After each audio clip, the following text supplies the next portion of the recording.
Welcome to the Psych Central Show, where each episode presents an in-depth look at issues from the field of psychology and mental health, with host Gabe Howard and co-host Vincent M. Wales.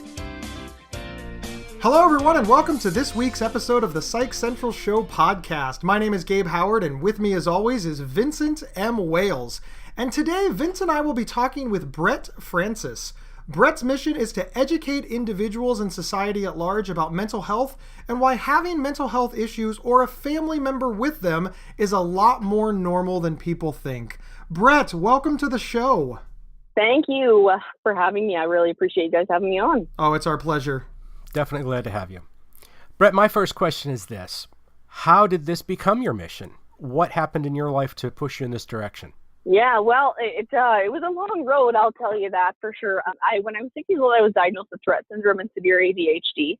And then, of course, 17, I was re-diagnosed with the same, but in addition, anxiety, OCD, and panic disorder. Now, that doesn't mean that I only had anxiety when I was 17. Since I can remember, I've been struggling with anxiety and panic and mental health, mood regulation, all those kinds of things. And I think a lot of it was from being bullied when I was in high school. I was bullied very badly. I was shoved in lockers every day.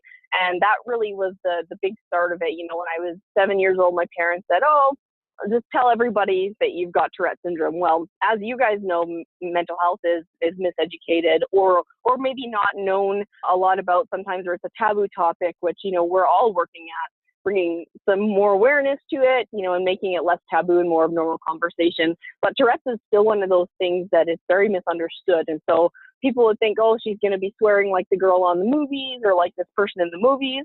And so I got really ridiculed and bullied for my Tourette syndrome for a very long time, shoved in lockers every day. And I was, when I was 15 years old, I was raped for my first time. And then, you know, through that, I did a lot of substance abuse, and I really was starting to fail in school after my rape. And so I had a lot of mercy passing because the teachers felt sorry that I was being bullied. And at this time, you know, there wasn't a lot of education about not only Tourette syndrome, but mental illness.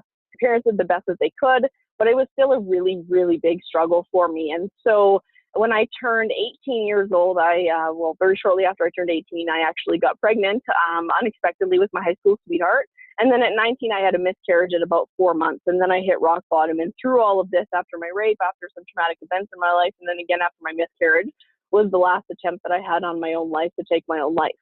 And so I've struggled through my whole life. And still to this very day, I have bad days. And I just want to my mission has become that because I want to bring awareness to mental health and help people understand that it is normal. It's just like having diabetes, or you get a broken leg, so you get it casted, so you have mental illness, you try medication, you know, really working at normalizing that, because, you know, I would have done anything for somebody to be able to relate to me and say, hey, that doesn't make you a screw up.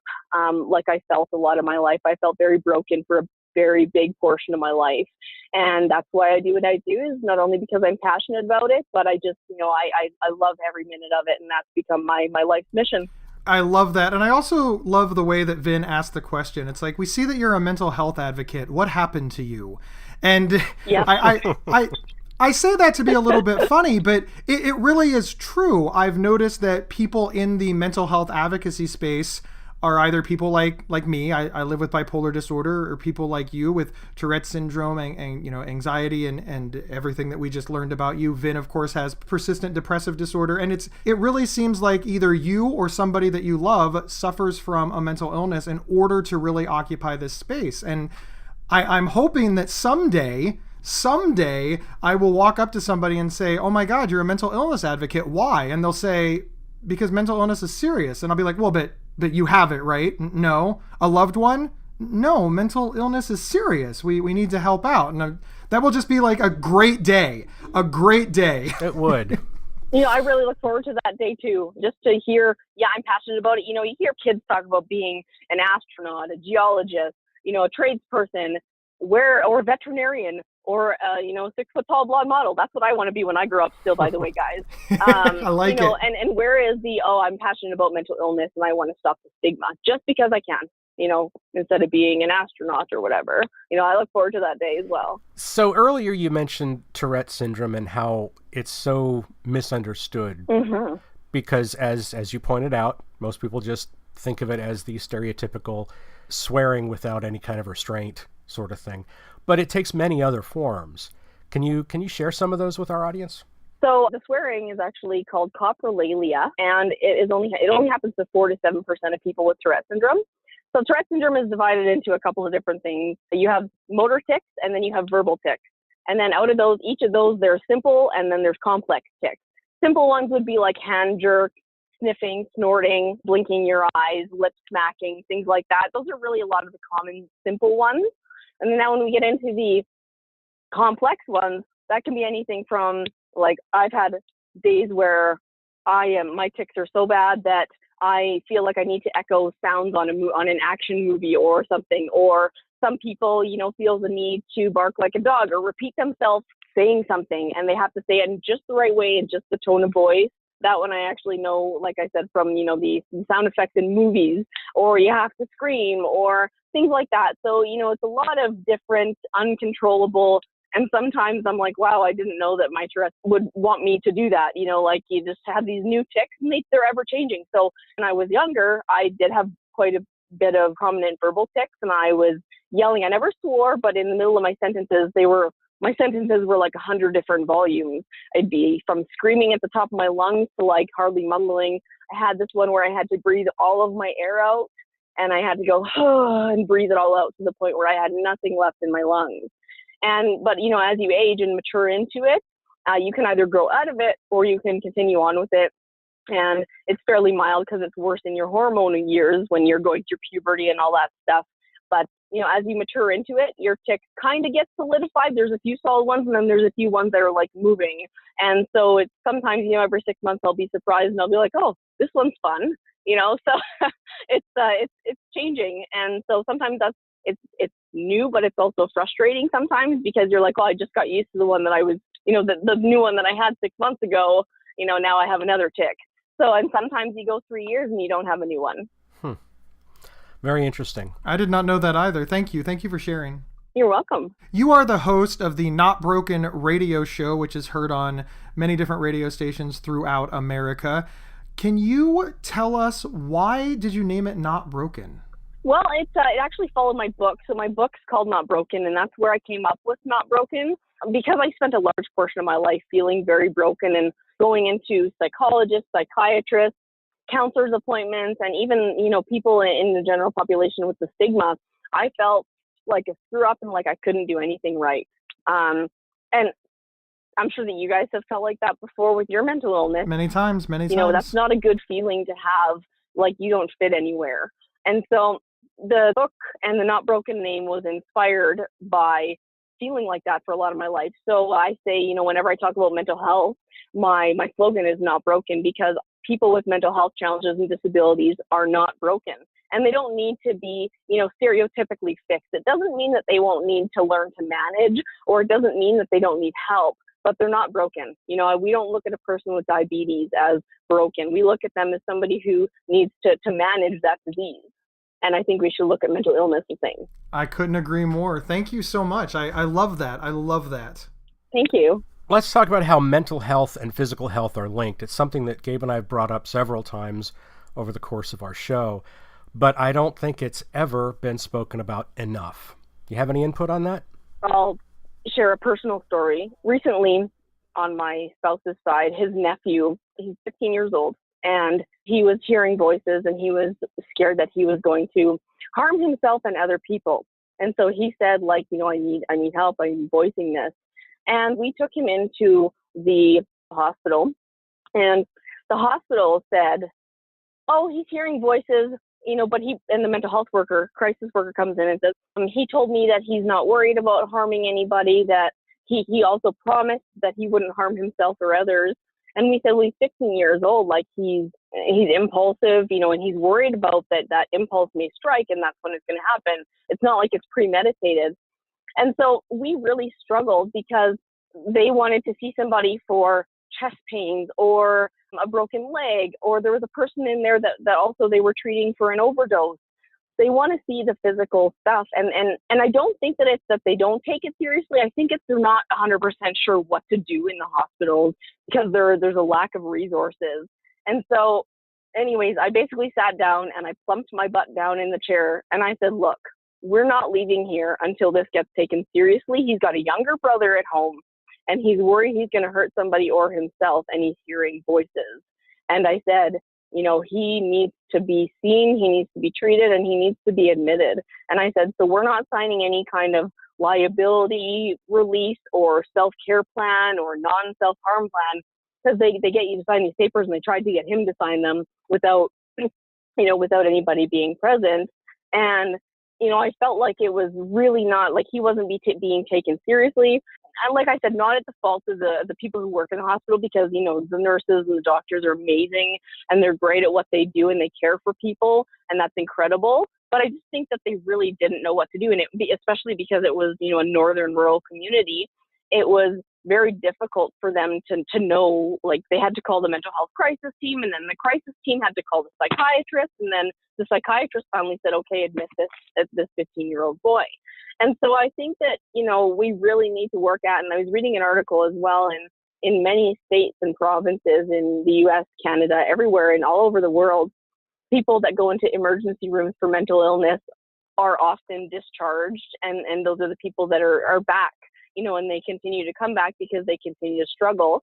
And so sometimes people know that they're struggling mentally, and sometimes they don't. So they go into the hospital. Like when I was panic disorder, I would go into the hospital when I was younger for chest pain, thinking I was having a heart attack. Well, it wasn't a heart attack. It was my panic disorder.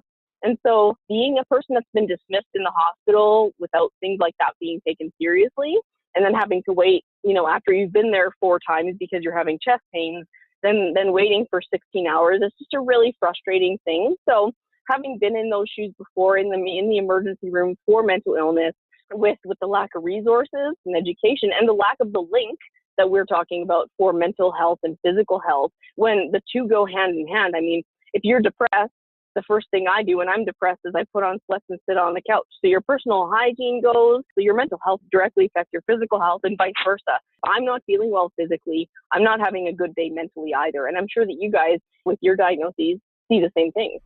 Oh yeah, it's fascinating to me. Physical health is your body, and mental health is your brain. But of course, your brain is in your body. We don't have mental health, physical health, and then a separate stage for heart health, because we understand that the heart is in the body. It's like everything is combined except for the way that we think and feel. And you're right, it absolutely drives everything. People who are depressed are more likely to smoke, they're more likely to overeat, they're less likely to exercise, they're less likely to build sustainable friendships or relationships. So that's a support system. Everything just sort of spirals out of control from these thoughts and feelings that definitely have, a massive impact on our physical safety and surroundings, and potentially, I always like to say potentially, the safety of those around us. And the fact that you knew what you were looking for and came in and said it, and you still had, some pushback, it is obviously something that we want to change. I like how you said, we're not trying to throw people under the bus or blame them. We're just saying that we have to do better. Exactly. And those nurses and doctors were amazing. And once he was admitted, they were great. But, a lot of times the nurses on the ER, because he was put in the pediatric ward, they are not 100% sure how to handle it. And he had a suicide watch nurse that was at his side 24/7. And they're not entirely sure, what to say to him. They have to either, do the steps of calling the mental health crisis team. Well, they were only in Monday to Friday, 9 to 4. And then the psychiatrist wasn't in until Mondays, and he works Monday to Friday as well. So when you really have an emergency on a Saturday night, essentially that system, like I said, no fault of anybody involved, but that system is you got to be in the hospital for 2 days or get discharged and come back on Monday, or wait 6 months or a year to get referred to a psychiatrist and specialist. So, it's really frustrating being on the other end of that, being the person who's experiencing it for themselves or for a loved one, being able to say, look, I know that this is happening, especially even when I went in, like you said, saying that I know what's happening, still being unintentionally given the dismissive and the runaround. I don't think people were intentionally trying to brush it off. I just think they didn't know what to do with it. So finally, the psychiatrist was called after, 4 hours in emergency. Well, and I think your experience, too, also speaks to the tragic shortness of psychiatrists that we have right now. And you said it was in a rural area, which just adds to the problem there. Yeah, and then there's less resources for counseling and stuff in rural areas where people aren't in a main center. Exactly. We will see you in a moment after we hear from our sponsor. This episode is sponsored by BetterHelp.com. Secure, convenient, and affordable online counseling. All counselors are licensed, accredited professionals. Anything you share is confidential. Schedule secure video or phone sessions, plus chat and text with your therapist whenever you feel it's needed. A month of online therapy often costs less than a single traditional face-to-face session. Go to BetterHelp.com/Psych Central and experience 7 days of free therapy to see if online counseling is right for you. BetterHelp.com/Psych Central. Welcome back, everyone. We're here with Brett Francis, author of the book Not Broken. So, what are, as you put it, mental illness superpowers? Well, mental illness superpowers, I actually kind of, came up with that through, building my career and speaking and things like that, where I realized, I can actually use my mental illness to an advantage here. Like, it doesn't have to be always something that cripples me. It doesn't have to be always something that makes me feel like garbage. It doesn't have to be always something that I'm judging myself for, or other people, I feel like other people are judging me for. It doesn't have to be a downfall, and it doesn't have to be, so to speak, a fault that I look at. We all look at ourselves in the mirror and point out our own imperfections. People with mental illness look into their own minds and point out the flaws that they think they have, and they judge themselves for it, and we're our own worst self-critics. And so, a big part of what I do is really embracing that mental illness and figuring out what has it brought to your life. And initially people say to me, like, what? Like, what are you talking about? Like, I live with depression, or I'm chronically depressed. How has that brought any benefit to my life? And one of my friends that has chronic depression, I said to her, think of something that it's brought. Like, who do you think you wouldn't be, or what has it brought to your life? Well, and it took her hours. So she finally calls me back and says, Brett, I'm a paramedic and I care for people for a living, and I don't think that I'd do without depression. And I'm really empathetic, so I'm really in tune as well with other people's feelings, and I can provide empathy. I can be a good wife, and I can really understand where people are coming from and empathize with how they're feeling and also pick up on it. And I said, well, what's not great about that? So for me, one of the first things was, well, if I didn't have OCD, I wouldn't be organized enough to do my own thing. I'd be so scatterbrained. I wouldn't be organized enough to be in business, to run a business, to write books. And not saying I don't struggle with those things and that I don't have bad days, but without the OCD, I wouldn't be a business owner. Without my ADHD, I wouldn't be as creative. Without my anxiety, I wouldn't have the amount of energy that I do and the amount of passion that I do. Without my Tourette syndrome, I wouldn't be who I am or what I am today and doing what I do today. If I hadn't had the past of my bullying, my substance abuse, if I hadn't had all those, don't get me wrong, I wouldn't wish those things on my worst enemy, but those things are what's made me the person that I am today, sharing my story, the person that loves to change people's lives, the person that loves to bring awareness to mental health and fight for the advocacy. I would not be that person had I not had my diagnoses. So that's what mental health superpowers are. I really appreciate that. Thank you so much. And I like the way that you worded it and tried to tie it together. Sometimes I go the other way where I say that, there's no superpower in mental illness. These are just innate skills that a person has that they're able to use. And, when I talk to people that, say, no, I'm turning my mental illness's negatives into positives. On one hand, I want to be like, no, there's no positive about mental illness. But on the other hand, I really appreciate the reframing. And this is why I am so glad that there are multiple voices out there, because the reality is I'm kind of a realist. I'm kind of a pessimistic guy, and that's how I choose to deal with my symptoms and mental illness. But other people are more optimistic and they see things differently, and they're going to completely agree with you. And this is why I feel that all voices are important, because if you were the only voice, you'd never connect to me. And if I was the only voice, I'd never connect to you. But thankfully, multiple voices allows everybody to feel connected, and we're all on the same side. So thank you. Well, thank you. And thank you for sharing as well. And I would say I'm more on the optimist scale of that. However, my anxiety, and I'm sure you guys experience it with your mental health as well, it's almost like a Jekyll and Hyde type thing where 1 minute oh yes, I'm an optimist, and in a split second and snap of a finger, I can be the worst pessimist in the world, and all life is going down the drain, and I'm a failure, and it's a waste of time, and blah, blah, blah. You guys know the drill, right? So, it's the snap of a finger, and it can change in a split second. I can be the pessimist. Dr. Jekyll and Mr. Hyde. So I can be Mr. Hyde, yeah. And it can just switch in a flash.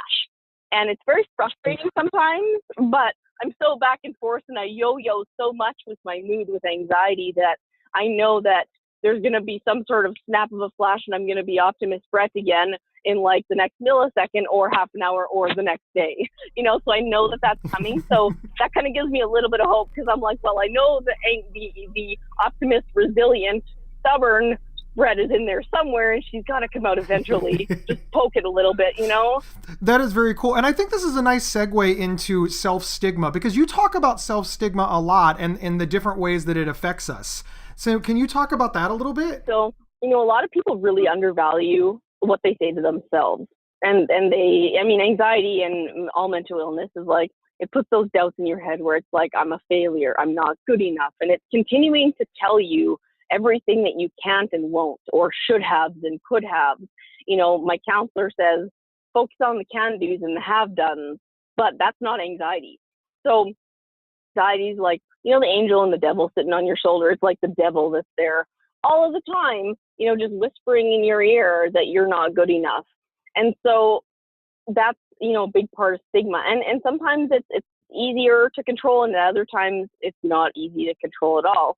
You have this way that you feel you should be. And I think as human beings, naturally, with or without mental illness, we have, that self-critic where we try to make ourselves feel like we should be this, or we should be that, or we should have more money, or we should have a better job, or we should, be married by now, or all these things that we say the should have. We naturally are programmed to think of that as human beings. Like, our society seems to always focus on, I'm not skinny enough, I'm not well off enough. And so we focus on the negatives naturally as a society, throw mental health in the mix, and we're really giving ourselves a hard time. And so it's just this continuing negative Nancy in your head. And so we give ourselves this self-stigma where it's almost turning into a double depression. So I don't know if you guys have that or not, but like when you're depressed, you're like, oh, crud, like, why am I depressed? I shouldn't be depressed right now. So you get depressed about being depressed. Yeah, guilt. Right? I get anxiety about having anxiety. I'm like, why am I anxious right now? Like, and then I start to overthink, like, why am I this anxious? Yep. So it's an anxiety about having anxiety, depression about having depression, and it's really this spiral. If you don't stop it, it can get out of hand really, really fast. So that's a really big role that my anxiety's tried to, play in my own mental health, is it's tried to give me anxiety about being anxious or feeling depressed about being depressed. And it just really gets us nowhere. And so we also undervalue the self-care in that as well. So we forget to take care of our minds and our bodies while we're going through that. Yep, sounds about right to me. Not wrong at all. Yeah. Now that you've mentioned self-care, there are misconceptions about self-care out there. Self-care, emotional well-being, all of these things. Can you talk about some of those misconceptions? I'd say one of the biggest misconceptions about self-care is that it's selfish. We hear this, you can't take care of somebody to the best of your ability until you're taken care of. I mean, why do you think when you go on a plane, the safety demonstration says put your own air mask on first and then help others? So when you are breathing properly, your brain is more clear, and therefore you can help other people put their mask on, such as children, other people that may need help, somebody that you're with. But as soon as you have that breath of air and you get that oxygen flowing into your body, you're thinking more clearly because you're taken care of. So that's exactly the same reason why they tell you to put that mask on first for yourself and then help others, is because if we don't take care of ourselves, we can't give others our everything. So we can't take care of our spouses, our children, our friends, and be there for them as much as we could be with our own self-care. So we're giving ourselves, or we're, I guess, losing not only the self-care and all of its benefits, but we're also losing possible potential to be something more to somebody else that we love. Another common misconception would be that, I don't need self-care. I'm good. Everybody needs self-care. People with or without mental illness. People with mental illness obviously have to find out, really what works for them. And I mean, that's for everybody. Everybody, it's important that they know what works for them. Another one would be that it's not that important. Well, it really is. And then the one, along with selfish is that, people think I need to take care of everybody else first, and then I can take care of me. And then the last one, I guess, that I would say is the most common is that, it takes a lot of time. Well, no, it actually doesn't. Talking about meditation, you can do that twice a day for 10 minutes. It's literally the amount of time that you would spend, going and freshening up and brushing your hair or something. So you go and you brush your hair. So instead of going to brush your hair, or maybe you need to brush your hair too, spend 5 minutes just meditating and breathing. People really think that it takes, I've got to invest 3 hours a day into going to the gym, eating right, all this stuff. And so people get very overwhelmed because they're like, I have to start with 3 hours of self-care in order to get anywhere. Well, no, it can start with like 5 minutes a day. So people really have that. That's a really big misconception as well. That's how I felt initially when I started reading self-help books when I was, after my miscarriage and my depression and suicide attempts, I started reading books and I went, boy, do I have a lot to do. Like if I want to turn my life around, holy man, like, am I ever going to get there? And sometimes I still feel like that, where I'll go and see my counselor and I'll be like, oh boy, I just wrote down 18 things that I think that I have to do. And so I'll take that back to my counselor the next time and she'll be like, Brett, what are you doing? Like, these are not 18 things you have to do. The stuff we talked about isn't things that you need to check off your list and improve on yourself. There are things that, where we could eventually get to, like, that doesn't need to happen right now. And I'm like, well, I got a plan, and she's like, that's going to take you like half the working day to get done today. And I'm like, okay, right. So let's do the 5 or 10 minute thing. Right. So we all, I think, do that, and you get overwhelmed, like, holy man, do I ever have a lot to work on before my mental health improves? Or do I ever have a lot to work on before I lose weight? And people just think that it's going to be this long, drawn out, tedious task. And it's really not. Mm-hmm. You're absolutely right. Makes sense completely. Brett, the time just flies by. Before we close out the show, can you tell folks where we can find you? So you can go to my website at mentalhealthspeaks.com. I'm also on Facebook and Twitter. Handle would be @BrettSpeaksNow. Brett, thank you so much. You were a great guest, and we look forward to having you on the show again. It was absolutely wonderful. Thank you for being here. Thank you so much for having me, guys, and also for sharing, your own personal lives with me. You're very welcome. And thank you, everyone, for tuning in. And remember, you can get 1 week of free, convenient, affordable, private online counseling anytime, anywhere, just by visiting betterhelp.com/psychcentral. We will see everybody next week. Thank you for listening to the Psych Central Show. Please rate, review, and subscribe on iTunes or wherever you found this podcast. We encourage you to share our show on social media and with friends and family. Previous episodes can be found at psychcentral.com/show. Psychcentral.com is the internet's oldest and largest independent mental health website. Psych Central is overseen by Dr. John Grohol, a mental health expert and one of the pioneering leaders in online mental health. Our host, Gabe Howard, is an award-winning writer and speaker who travels nationally. You can find more information on Gabe at gabehoward.com. Our co-host, Vincent M. Wales, is a trained suicide prevention crisis counselor and author of several award-winning speculative fiction novels. You can learn more about Vincent at vincentmwales.com. If you have feedback about the show, please email talkback@psychcentral.com.